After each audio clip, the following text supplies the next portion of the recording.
Syed Aamir sir నా పేరు. సయ్యద్ అమీర్. అమీర్.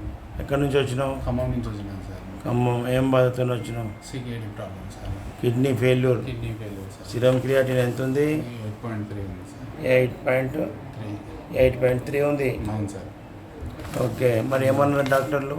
డాక్టర్లు డయాలసిస్ మీద ఉండాలి, లేదంటే ట్రాన్స్ప్లాంట్ చేసుకోవాలి అని చెప్పారు. ట్రాన్స్ప్లాంట్ ఇవన్నీ పొక్కలు పెట్టిరు కదా? పెట్టింది సార్. పట్టీలు కట్టిరు. కట్టింది. హింస దారుణం సార్.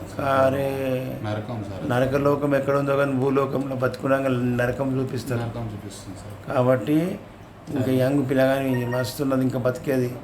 డయాలసిస్ మీద ఎప్పటిదాకా బతుకుతుంది, దానికి బతికిన రోజు చేయమంటారు. అవును. కాబట్టి అది ఏదో లాస్ట్ పెద్ద మనిషి 80 ఏళ్ళ ముసలోని కంటే చేయాలి. యువకులకు మందులు లేవన్నా.